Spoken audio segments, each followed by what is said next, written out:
Hello everybody and good morning. Welcome to the third in our series of Breakfast with Arup, and this is our second in-person hybrid event, so thank you very much and welcome to all of you that have arrived here in person today, but welcome also to those that are online.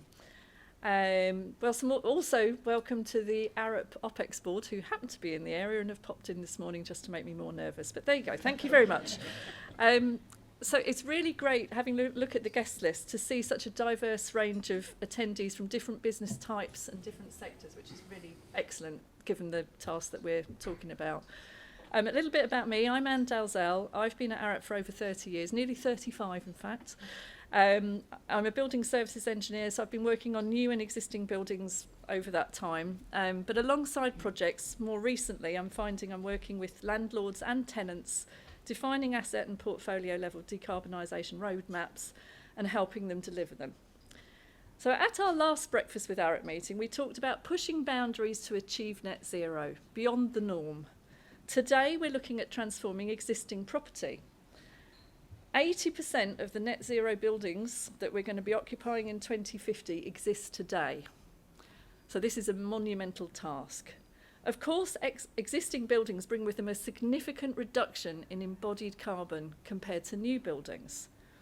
So there are opportunities for exciting and extensive facades, architecture, structural interventions in existing buildings, as we've demonstrated on many projects.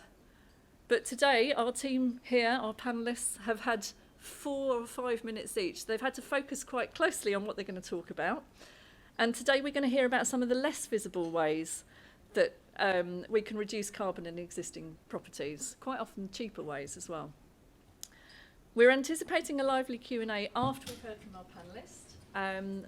They're all going to give us their provocations and their personal thoughts. So, to introduce our panellists. Dan Rafferty. Thank you, Dan. So I've had the pleasure of working with Dan over the last 6 or so years. Dan joined Arup from a sustainability consultancy. He's a building services engineer with expertise in environmental and sustainable design.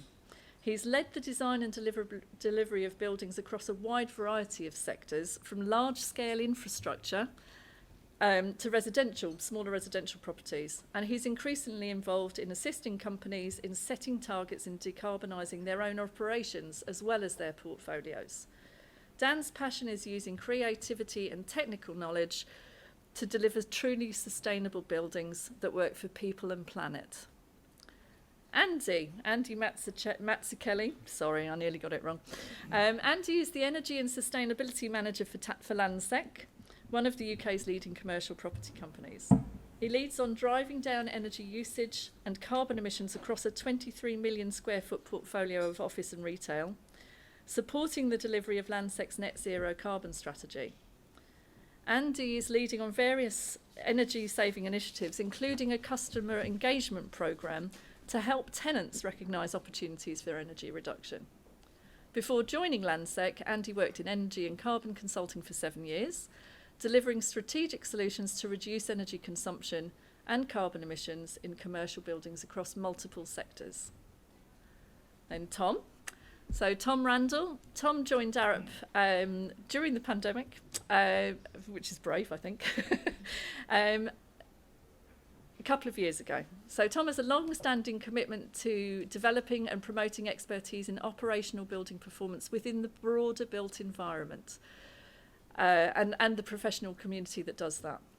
Tom is part of the leadership team of Arup's Building Performance and Systems Group, responsible for the development and delivery of our building performance services, in other words, operational building performance in existing buildings particularly. And Claudine. So Claudine Blamey is the Head of Sustainability and Digital Strategy at Argent. She has delivered and led the implementation of net zero and sustainability strategies in companies such as EasyJet, Sainsbury's and the Crown Estate. Her commitment to sustainability is also reflected in her previous roles involving corporate and environmental policy at Segro, British Land and Honda.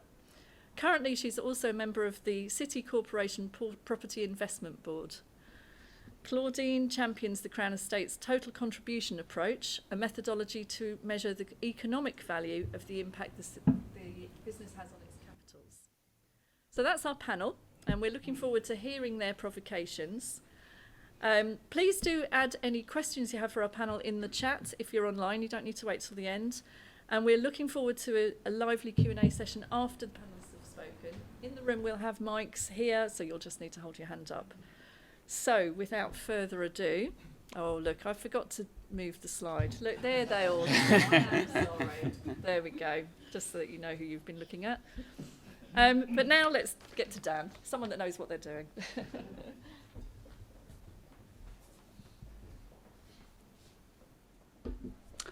Hello, and good morning. As Anne very kindly introduced, I'm a building services engineer by trade, but I'm going to try my best to resist the temptation to get into the nitty-gritty of the engineering detail in the 5 minutes I have. And instead, with the other hat that I wear, I'd like to share some observations from my collaborations with clients on setting emissions reductions strategies on a portfolio level. My provocation for today is to get to net zero, the building sector needs more regulation, but we can't wait for it. And before I expand on this, I'd like to set some context for today's discussion. The majority of our global carbon budget that might mitigate the worst impacts of climate change has already been spent. Achieving net zero carbon is our best bet at keeping within the small budget remaining, and progress this decade is crucial. Yet, globally, we still haven't managed to tip the scales below 2 degrees with commitments, let alone policy. Though we have seen a sharp increase in policy in the last decade, no doubt spurred on by COP21, and mostly directed towards investment and finance. I'm sure the increase in ESG reporting requirements has not gone amiss in this audience. Interestingly, it's also impacted by regulation that sits outside of the UK. I would say that regulation has done a good job in entering climate and carbon into investment discussions. And through projects, we are seeing investor attitudes towards risk are changing. I think it is well established now that a portfolio's value will depend on how well each individual building can respond to the required upcoming regulation and how they can remain resilient against the changing climate. I would argue that more regulation would provide greater certainty to investors and owners, and not only would accelerate the transition towards net zero, would actually be welcomed by the building sector. So are we seeing this? Well, there actually appears to be little in the way of confirmed regulation going forward. The government's net zero and heat and building strategy does contain good ideas which have been consulted on, but as of yet unconfirmed. And taken as a whole, these appear to be currently insufficient at meeting the ambition or potentially applied too late to match the level of urgency. I think we can do a lot better than what's suggested here. And so I fear that with the policy focus on ESG and climate risk reporting and the lack of direct regulation at building performance, there is a real possibility that in the short term, where rapid decarbonisation is required, that talk and commitments are carried out at the expense of action. Or, as Greta very famously coined, and successfully I think, but prior to COP26, blah, blah, blah. But this isn't intended today for me to be all doom and gloom. And indeed, as I look around the room, I know that the majority of you represent organisations that have publicly announced net zero commitments. And indeed, I'm working with some of you in delivering these. 2030 seems to be a popular date for net zero commitments. So this is more of a reinforcement of what those net zero commitments mean.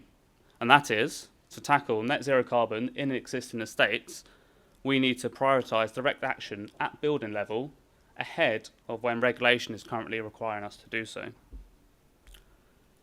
So in my remaining time, I'd like to just tee up some topics for the Q&A after. and just talk you through some recurring themes that I see when I'm looking at portfolio reduction strategies. Firstly, data. I can assure you I will not be the last person to talk about data today. In-use measurements are fundamental to tackling emissions in existing estates. And interestingly, this is an example of where industry has pushed forward ahead of regulation in the Neighbours UK scheme, and hopefully the governmental policy on performance-based disclosure will be implemented very soon and bring the rest of industry in line with you early adopters. Portfolio and organisation targets need to be backed up by analysis at individual building level. Understanding the context of each building will inform opportunities for interventions, will highlight where timescales are required, and will provide estimates on level of investment required. Doing enough at the early stage to get the right number of zeros on the spreadsheet will help is the first step in unlocking finance.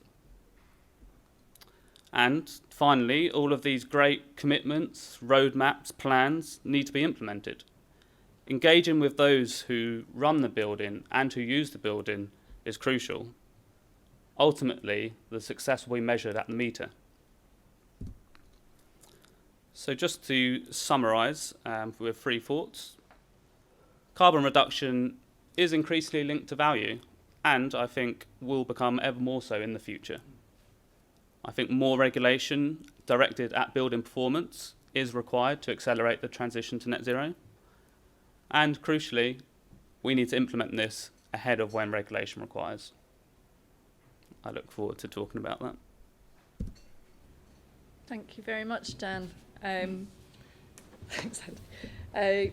Yeah, very interesting idea of whether we should be waiting for regulation, and I know some of us aren't, but maybe some parts of the property sector require it more than others. Andy. Great. Good morning, everyone. It's great to be in such a fantastic room here to really talk about Landsec's plan to transition to net zero. But really my provocation is around harnessing data through digitalization, and connectivity will be absolutely instrumental to enabling net zero. So just a little bit of information about our organization. Landsec is one of the UK's leading retail estate companies, real estate companies in the UK, with a portfolio value of 12 billion, spanning across 24 million square feet of property of a mix of office buildings, mostly in central London, major retail destinations including White Rose and Blue Water shopping centres, and as well as mixed-use urban neighbourhoods. So really at Landsec, sustainability is really at the centre of everything that we do. In fact, we drive our business through 3 key pillars. The first is by creating sustainable places to make a positive contribution to our communities and the planet we all share. We also bring together people by connecting communities. And we finally provide our customers, our people, or really our stakeholders, a platform to realize their full potential. So really to play our part in reducing global emissions over the past several years, we've done a lot in terms of developing a robust sustainability strategy. We've invested a lot in renewable energy and energy efficiency.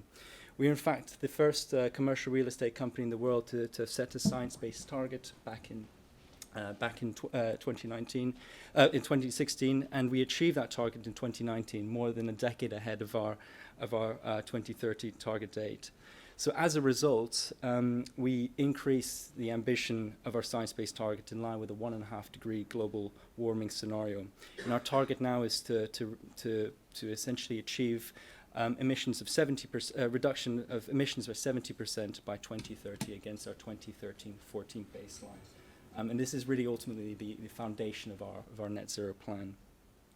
So far, we've done really great. You can see we've achieved a 52% reduction in carbon emissions and a 34% reduction in energy intensity. And since 2016, we've been procuring 100% REGO-backed electricity. But what's clear is that we recognize considerably more needs to be done in order to achieve our target. So we recognize that having a robust strategy and transitioning to net zero will lead to a number of key benefits. In fact, through the work we've done so far, we have seen a number of benefits in terms of cost avoidance, reduced emissions to support climate change mitigation, as well as improvement in our occupier well-being. And these are just to really name a few. In any case, leading on climate resilience and ensuring that we transition to net zero is real sort of strategic priority for us. In fact, since we set our commitments, the drivers for businesses to act are really intensifying and really evolving as we move really closer towards the 2030 target. The impact of climate change, is ultimately, a principal risk to us, especially transition risks, and therefore these really act as a central driver for us in our ambition to transition to net zero. So, in terms of the evolving landscape of regulations, examples of some of our drivers include, as Daniel mentioned, changes in minimum energy efficiency regulations, the introduction of a performance-based energy system, also the possible introduction of a carbon tax, as well as TCFD climate disclosure being mandatory for UK-listed companies.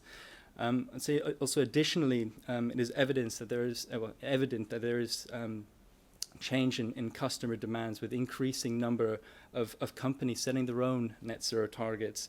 And as a result, there really is a growing consensus that there's meaningful rental and value premium for buildings with strong green credentials through certification and buildings that have low energy intensity. So really to help achieve our science-based target and to support our net zero plans, we've recently announced our plans. Our plans and created a sort of a £135 million investment program, which is obviously very exciting. And based on the available technology, we've established a delivery plan investment case to not only meet our science-based targets, but also ensure that we meet minimum energy efficiency standards and making sure that we're aligned with the global decarbonisation pathway, and to really sort of add to our credibility of our claim. So between now and 2030, the fund will be used to finance a series of initiatives to reduce our carbon footprint in our buildings and really to drive down our energy intensity. The first is around the optimization of our building management systems. We recognize that BMSs control equipment which are highly energy intensive, and we recognize that a lot needed to be done to really optimize that control that equipment to drive efficiency.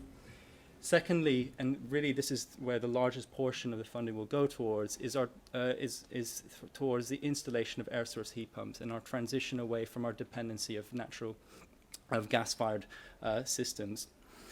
Thirdly, we'll look to deploy or install solar panels across our retail centres to really increase our on-site renewable generation. This is a lot more applicable to obviously our retail sites, where there's a lot more roof space available. And finally, we're going to be focusing a lot on helping our customers drive down energy usage, as customers often account for over 40% of a building's total energy usage. So it's a real key area for us to really focus on by delivering a program that ensures our customers are playing their part in driving down energy usage. Great. So optimizing building control. I mentioned that how important it is to really optimize our existing equipment, and having access to both live energy usage data and thousands of sensors being fed across our building has played a really integral part for Landsec in helping us achieve the energy reduction we achieved to date. Control settings, in fact, may indicate equipment is switched off, but having access to live data from multiple sensors can show, perhaps sometimes the contrary, can really help us effectively make informed decisions to optimize equipment. We in fact recognize that buildings are highly dynamic and are constantly changing, and due to continuously changing demands, we find that the control of equipment has often shifted away from the original strategy, and we also often find that it's often outdated. So we had therefore, to address this, appointed Arup, in fact, to review and highlight recommendations for changing the description of operations of our building management systems to really ensure that the plant operates much more in line with how the building is used today and in line with the actual demands of the building. And the review, I'm really glad to say that, has helped uncover some great opportunities, and in some case would sort of deliver savings in excess of 15%, which is fantastic. And in fact, we're now in the process of implementing what has been uncovered as part of the project, which is obviously the real exciting part. Yeah, so great. I just wanted to sort of end by saying that setting ambitious but realistic commitments has really been the first step in our journey to net zero, and it's really great to see so many organizations really pledge to achieve net zero as well. However, we really must not be inclined to slow down now and really lose that momentum, and we must ensure we sort of really walk the talk by delivering a strategy and a clear plan on energy efficiency projects that can be implemented. Thank you.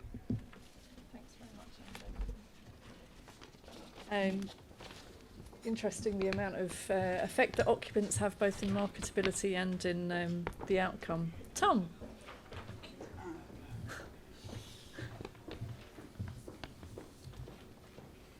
Right. I'm just putting my timer on because in practice I kept overrunning. And the Q&A is the most important part of this, although ironically I'm using up my time by doing this. There you go. Let's go. Hi. So my provocation in the context of getting the energy use and carbon emissions of our buildings down is to rewrite all your FM and, where applicable, tenancy contracts. And I'm going to make the case for that through the lens of Neighbours UK, which I'm sure most of you by now will be aware is a voluntary operational energy rating that's getting a lot of traction in the UK, having been adopted from Australia. I'm going to particularly look at things that it requires for a new building process, and then, by contrast, what we find in existing buildings that haven't gone through that process.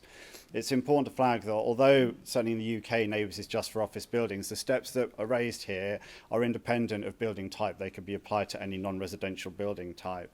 So things it particularly asks for or requires are an independent design review from a member of vetted panel, advanced building energy modelling, extensive validated metering, BMS fine-tuning, and measuring actual operational energy use. So to take the first two together, the independent review and the advanced model, both of these bring greater insight on how a building is actually likely to perform in operation. The independent design review panel member brings, among other things, knowledge and expertise about how buildings perform in reality. Similarly, the advanced model that's required goes beyond the compliance models that we typically produce for building regulations to really get under the skin of what this building is likely to do in reality. As a consequence, it tends to sort of move focus from peak loads, which is this graph from BCO research illustrates, actually most buildings happens never, to part load and part load performance, which is the dominant operating mode of buildings and actually where the greatest opportunity to improve performance lies. Also through that process, more often than not, you end up with beefed up commissioning, because it remains the case that in the face of practical completion, it gets squashed and things get missed. Extensive validated metering. For the best part of 20 years, most buildings have been covered in meters, but there is a big gap between having a lot of meters and sub-meters and meters that are useful. We have a lot of meetings too, but that's a separate thing. So, and it's a non-trivial thing to go from a lot of meters to useful meters for the insight and value that data can give around energy management, yes, but billing, good metering. You can take money out of service charges and directly charge tenants energy that they're responsible for, which provides transparency as much as anything else, and reporting, which increasingly is important in the investor community. BMS fine-tuning. This is distinct from seasonal commissioning, which is well established insofar as commissioning tends to focus on have you got the right output, the right level of heat, the right temperatures, the right flow rates. BMS fine-tuning really gets under the skin of tuning up the systems you have to efficiently deliver that outcome. But by extension, because you're paying more attention to the data coming out of the BMS, it also tends to flush out further things that should be addressed through a conventional commissioning approach. And then you come to the meat of it, which is the actual operational energy use.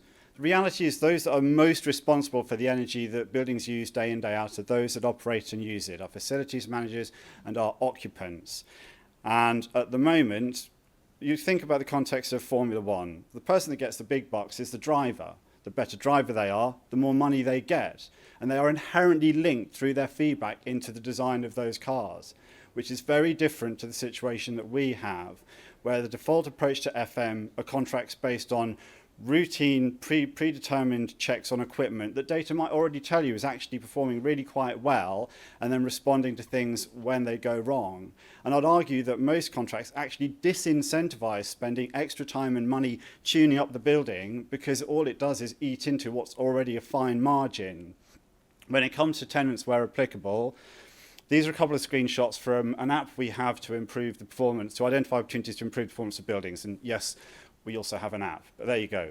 So you've got some of the common opportunities we find. I've pulled out the one that particularly applies for tenants. More often than not, if you look in an open plan office, we find that terminal units have been set up in a way that is not only wasting energy, but actually inadvertently causing discomfort. It's very common you find a space when you've got one unit that's trying to heat at 100%, another unit trying to cool at 100%, they're in competition, and the people underneath both of those are not comfortable. So fundamentally, there's a case to realign the contracts of both, to require and support. It's not just a case of dictating, focusing on running that building well. And some thoughts on me in terms of the value of this. And both Andy and Daniel already touched on this. Typically find that just by tuning up what's there, we can get 10-15% reduction in energy. And in the currency of neighbours, that can be a 1 to 2 star improvement just like that. Of course, energy costs, and these days that's become even more significant, more comfortable and productive occupants, which although harder to demonstrate in a financial spreadsheet, it's intuitive that that's a big thing. And also, because you're paying more attention to how your building is actually operating, you've got better insight when it comes to planned plant replacement or a more ambitious net decarbonisation strategy. You're starting from the reality of what is that building doing, what are its true demands. And then financially, again, I'm sure telling you what you know, but of course this days, cheaper debt, green finance, and that performance is increasingly linked to increased rental income because it's what tenants demand and increased capital value. And the graphs here are from Australia, where they've been taking this approach for the best part of 20 years, and the very direct links between that reported energy use and the performance. I've got 5 seconds left. Oh, well. So, in summary, I advocate that you should realign your FM contracts and your tenancy agreements. In effect, there will all be stakeholders where at a corporate level want to achieve this anyhow. So having FM contracts which are explicitly commercially incentivized to run that building well, and they're rewarded for that, and having tenancy agreements where they are both required and supported to understand how to run their space in a way that is both efficient and comfortable is essential. And ultimately, I'd advocate that we can't get to our ambitions of net zero buildings in our new and existing buildings without making these changes. Well done. Thanks. Thank you, Tom. Yeah, excellent timing. And that was very interesting. Thank you very much. Good morning, everyone. Here we are. So my provocation this morning is about densely used existing buildings. Are we ever going to be able to reach those targets that are set today? And just to get into detail straight away, that sort of 75 kilowatt hours per metre squared target is the one I'm talking about. just to give you a bit of a picture around King's Cross, now lots of existing buildings. It's 20 years on since King's Cross started as a development, nearly finished. We'll finish mid of 24. We announced last year in November that King's Cross is carbon neutral. That means all the energy coming on to the estate is renewable energy. There's no carbon in that at all. And we took the decision to offset all the carbon that we had used to build King's Cross in the first place, which gave us a certification around carbon neutral. And for me, now the journey starts to get to net zero carbon. And that is all about the buildings and the energy efficiency of those buildings. A little bit of detail around some of the renewables coming on site. And of course, many of you will know that there is a CHP district heating network at King's Cross.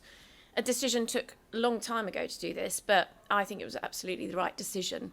And you'll see that we're doing that at Brent Cross as well.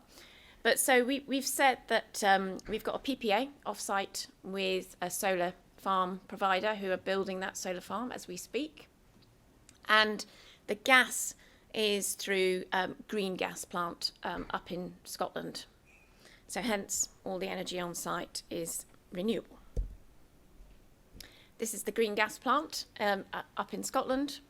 And it's biogas, so it's particularly from animals and animal feces that goes into that to produce the green gas. And here's the power purchase agreement with a company who are building this in Dorset. And we'll be using 100% of this solar farm's energy. This was the carbon footprinting that we did to understand what was the embodied carbon of the past, what's the embodied carbon to come through finishing off all the developments and also all the refurbishments and so on that we're going to be doing over the next, God knows how many years, where King's Cross will be there. So for the embodied carbon for the past, we bought voluntary carbon certificates off the market, voluntary market. The ones for the future, we have bought some land up in Scotland and we're going to be planting trees. So it will belong to King's Cross. And this kind of gives you a bit of a picture around all the different things I'm talking about. So currently pasture land. We've bought 3 bits of land now up in Scotland. And also the gas plant is in Scotland. There's a lot going on in Scotland from this perspective. And so we'll be starting the plantation of those trees next year in terms of that. And the carbon capture of that will be over the next 60 years. Our journey net zero carbon therefore has started. And you can see, I love this graph because it shows there is decarbonisation going on in the grid. And of course, that's going to help us. But it's not just about the decarbonisation of our energy systems. It is also about being able to meet the demand by reducing the amount of energy we're using in the first place to do that. And that's challenging, very, very challenging in dense buildings. Just to give you a little bit of context around if you're building something from scratch, which is what we're doing at Brent Cross Town, then maybe things are a little bit easier from an energy perspective, not from embodied carbon perspective. But 7 billion is going to be spent to build this town, 10 million square development, huge parkland, 50 acres of parkland. It's all about health and well-being, and we've said that we will be net zero carbon by 2030. We'll have 478,000 tonnes of embodied carbon for Brent Cross Town, and that is based on achieving best practice targets. So 500 tonnes per square metre around that sort of target. We will try and get to our stretch target, which will be around 300, which means we'll have less to offset. But at the moment, that's what we're looking at. Operational, as I've said, will be a lot easier because decarbonisation of grid, etc., will help us along that journey. The other thing I think is really, really important to mention here is that we've got to look at this very holistically, and we'll build the most energy efficient buildings. We will have a district heating network that will be zero carbon. We'll have all of that, but none of that is going to work without proper green leases in place, without proper fit out guides that those green leases will have to make the occupiers to be able to control those buildings in the right way. So what we're proposing actually is taking back some of that control that at the moment as landlords we give away to occupiers, and perhaps offering them services around running their buildings, not letting them run the buildings, but should we be running the buildings on their behalf? And digitisation is a big, big part of that, hence why I've got wear two hats of digital strategy as well as sustainability.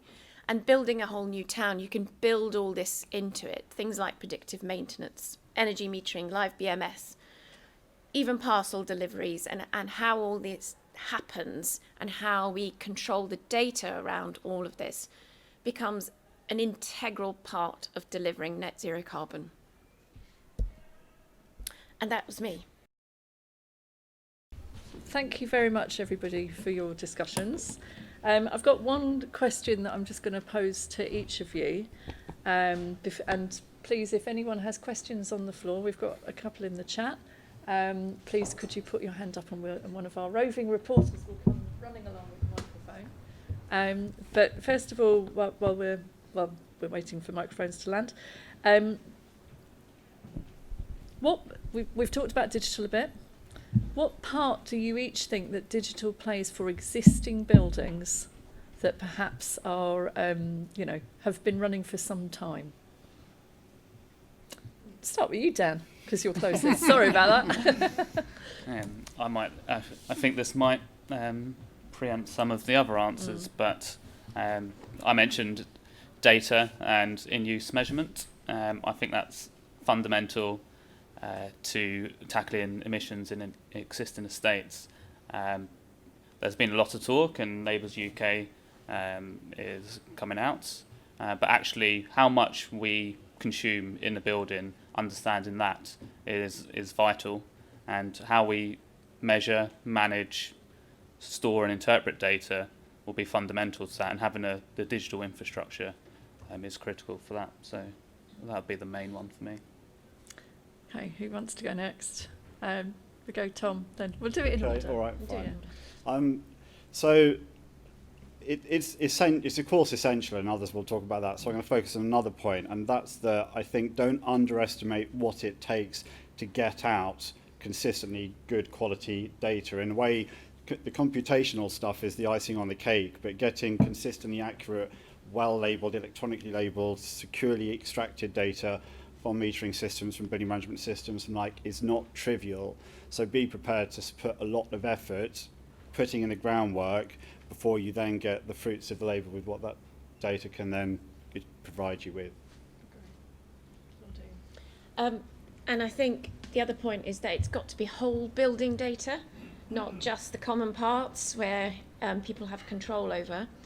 And I think the other thing is being able to get insights from mashing different bits of data together, because it's great having energy data, but then what does that correlate with in terms of the number of people in that building, or even taking people out of it in terms of how you interpret the data and then what you do with the systems, and really using AI to do that. That's my. Yeah, I mean, as to Dan's point, digitization is absolutely fundamental to achieving net zero. I've already talked about it in my presentation. It's really played an integral part towards achieving the reductions we've achieved to date by recognizing exactly where energy is being used, how it's consumed. And we talk about energy, but I think an area which has been absolutely integral to get and understanding over is all the data we receive from our building management systems, being able to make informed decisions around how systems are operating and have sort of a clear insight around what actions can be taken to drive down usage to meet building demands, utilizing the data that you can visualize. So that's absolutely important. And to close the circle, as a design engineer myself, using that data to inform our designs, small power load, for instance, what do we actually need to design for? That would be critical in designing low carbon refurbishments. Thank you very much for adding that, Dan. But yes, well done. Question, please, when you're, could you introduce yourself as well? Hi, Paul Sloman, I'm Arup's Global Property Leader. Thanks, panellists, great set of presentations. I really enjoyed that. Loads of questions, but I'm only going to ask one. But before I do, I was a director here in London 20 years ago. My love of surfing took me to Australia. And I've been there for 20 years. And when I arrived in Australia, so we've got this thing called neighbours. You're going to have to design the building that we're going to be commissioning you to. And you're going to have to sign a contract that says that you will achieve the neighbours rating. And we're going to measure it. So what do you mean? How does that work? But we did. And we did achieve the rating. It actually transformed the whole industry. And 20 years later, year on year, we get better and better performance. But come back to the first point about the legislation. The Australian government isn't exactly renowned for its sort of progressive climate change position. But what it did do back then was it said, well, who are the biggest tenants in the market? It's actually the government. So the government came out and said, well, we won't occupy any buildings that are less than 4-star rated. So it drove the industry to respond to that.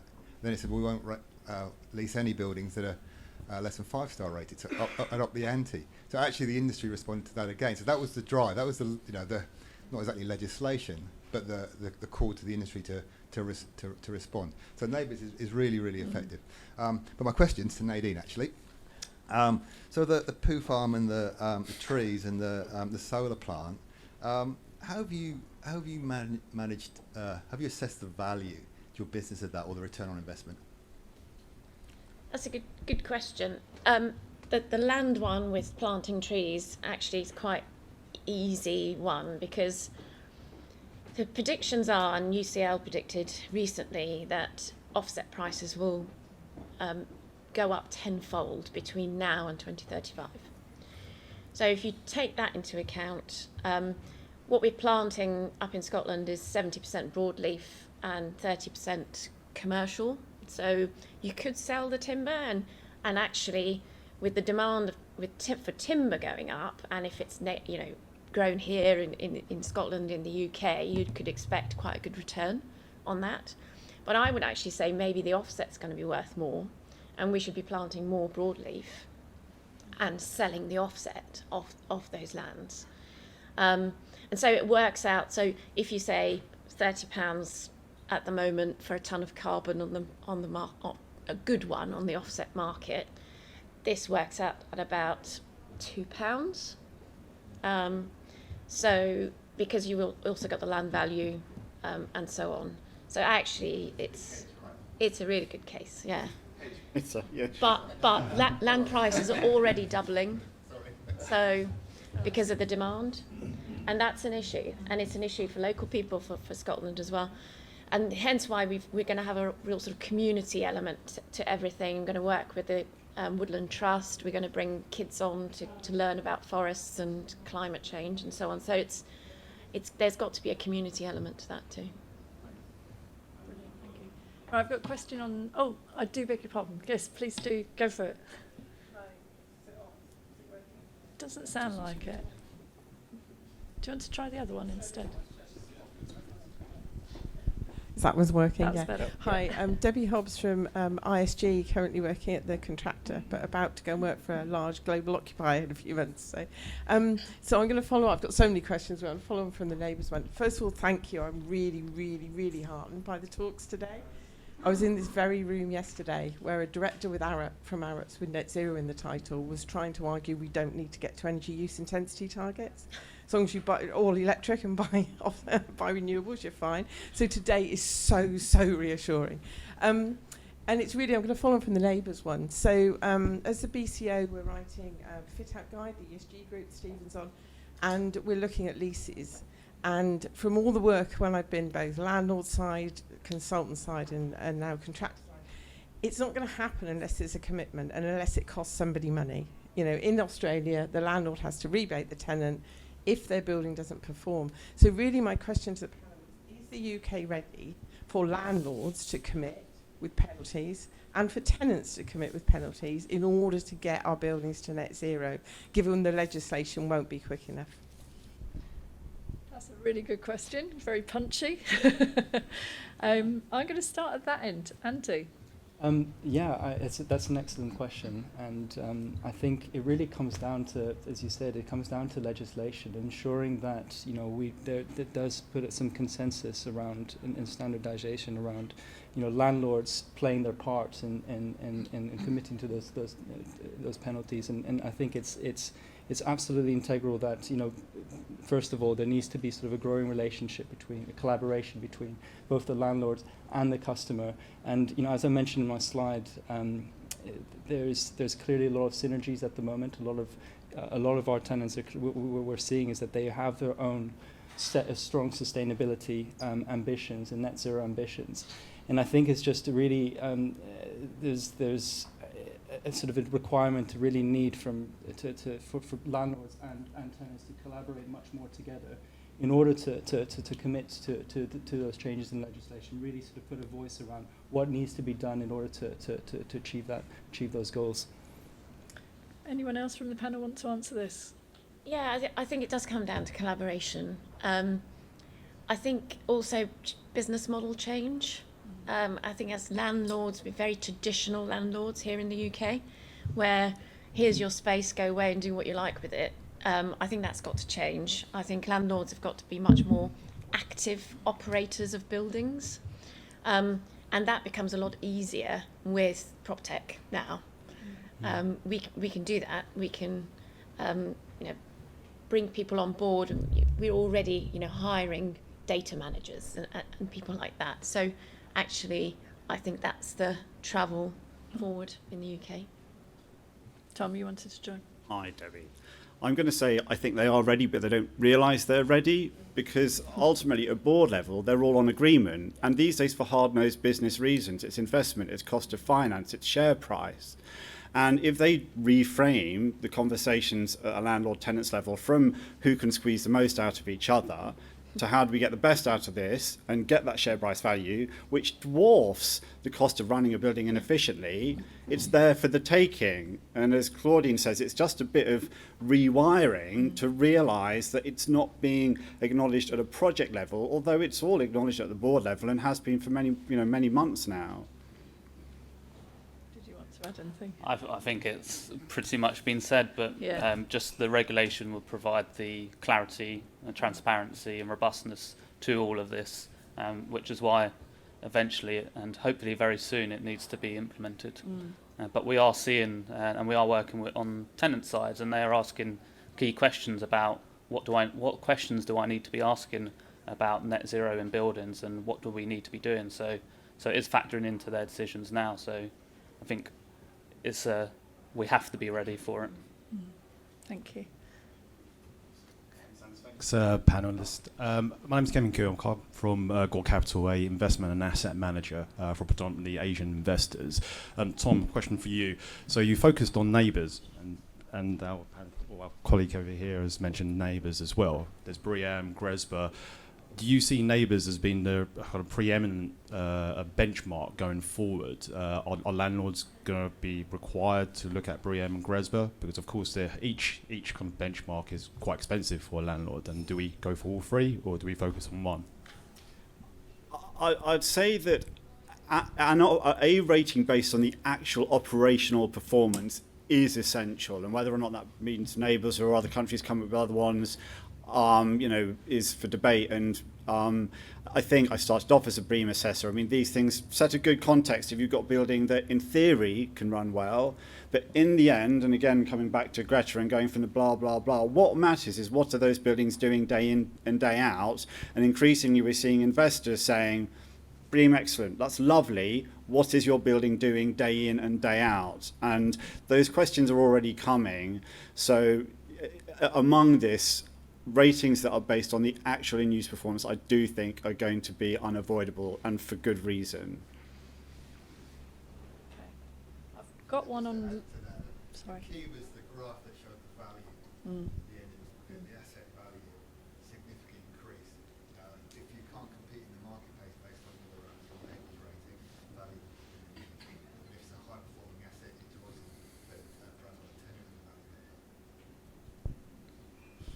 Okay, so a couple of online questions, one of which I can't read the whole thing, but would FM tender processes benefit from a pass-fail score for net zero? That's quite punchy. Definitely. Yeah. Anyone want to take that one on? Tom, that sounds like it's kind of up your tree, really. In short, yes, but it's it's the detail of how you write that tender process so that it's clear what their responsibilities are and how that's, that's their sort of checked against delivery.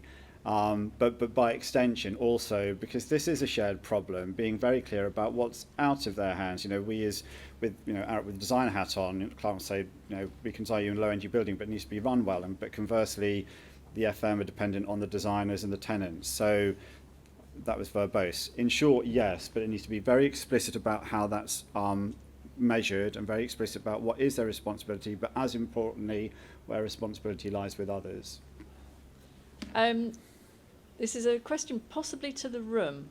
Has anyone experienced challenges with building insurance for low embodied carbon buildings using, for example, glulam or CLT? So that's an interesting one. I don't know whether you guys, we wouldn't necessarily, but if anyone's got any answer to that, that might be one for the room.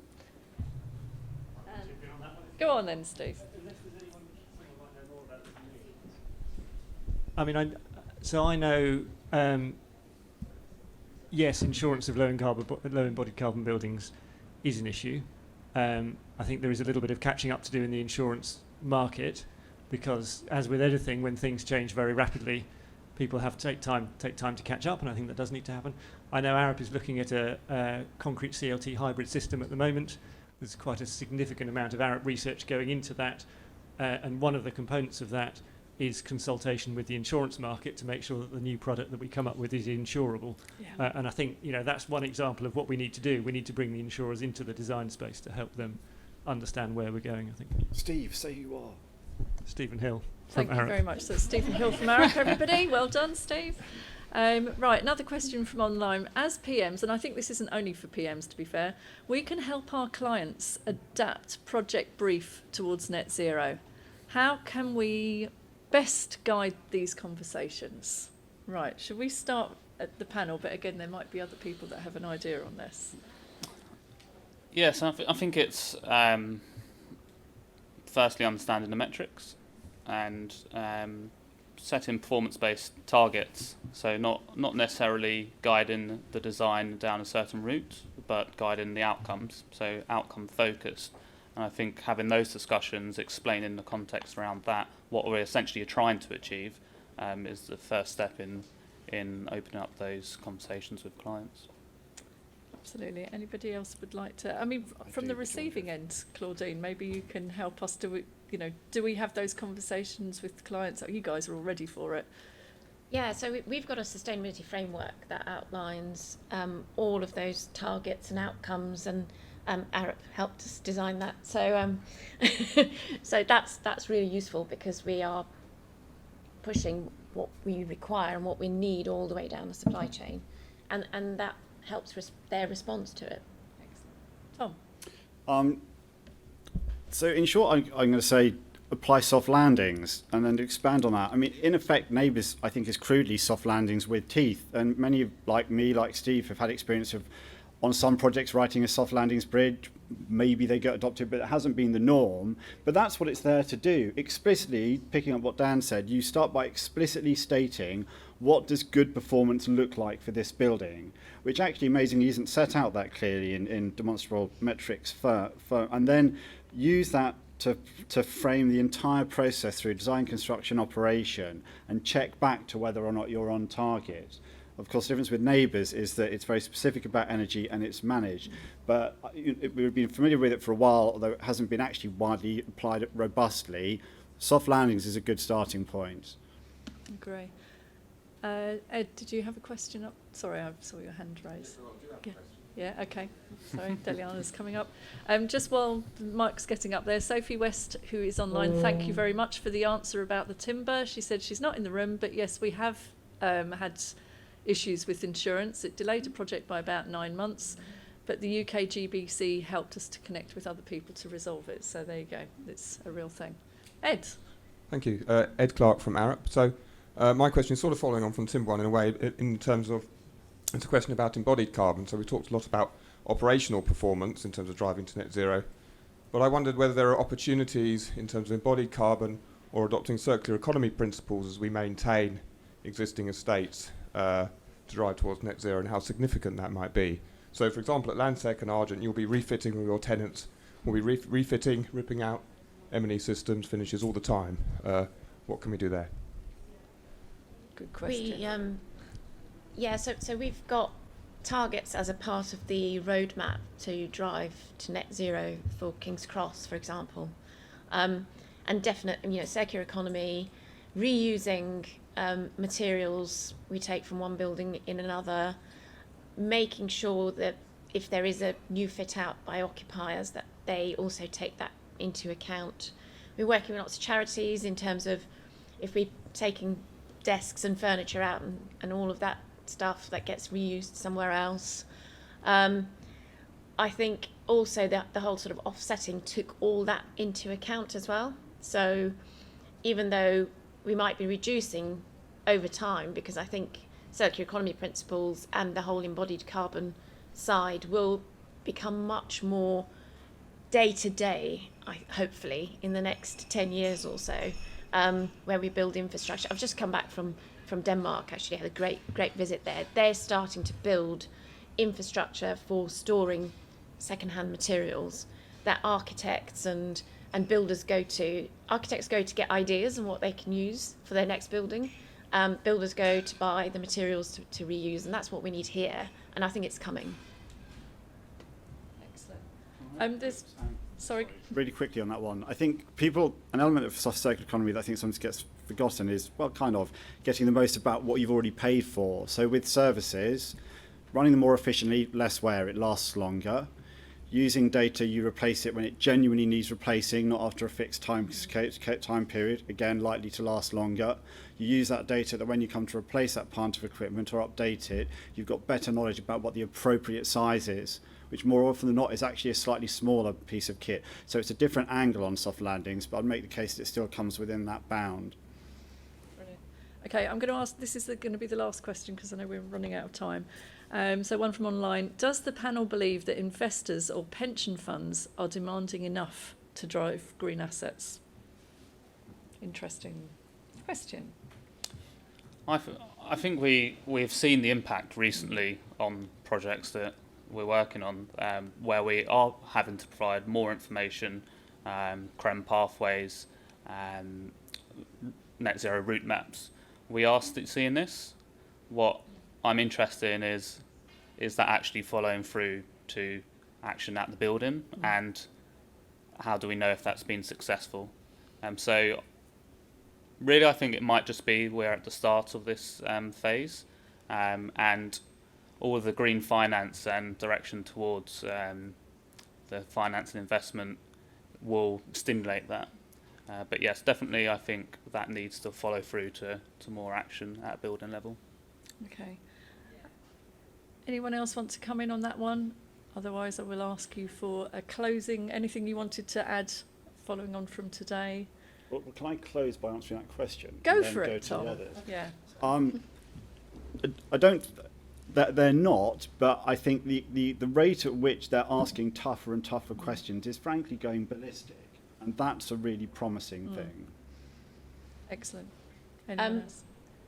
I think they are asking the questions and following through. So we've got investors who want to know exactly how much capital they'll need to spend over the next 10, 15 years, and how is that going to result in net zero carbon King's Cross.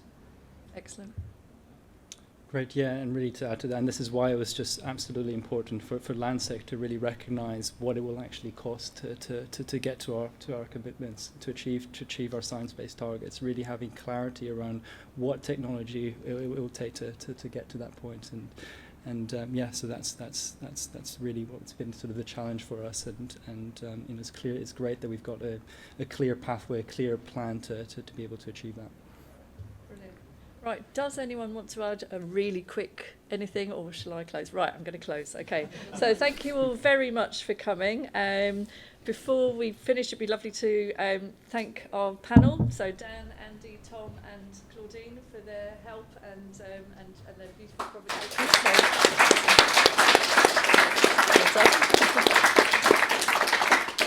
Thank you also to our comms team and our FM team for making everything happen so well, and thank you for everyone that's joined both in person and online. And I'm sorry, there were a few questions that I didn't get to online particularly. There's still some refreshments here if anyone wants to ask anything else. The next Breakfast with Arup event will be in Bristol on the 30th of June. It's in partnership with the BCO, and it's going to tackle the really excellent question of, is net zero killing good design? Sounds fantastic. So please look out for invites, which will be coming out shortly, either on emails or LinkedIn or whatever. The next Breakfast with Arup in London is going to be at the end of September, and there'll be details to follow on that one. But in the meantime, there's actually the Neighbours UK launch is going to be happening early in July in London, so please keep an ear out for that too, because that's going to be great. Thank you all very much, and for behaving so well, because it made my job easier. So cheers. Thanks all.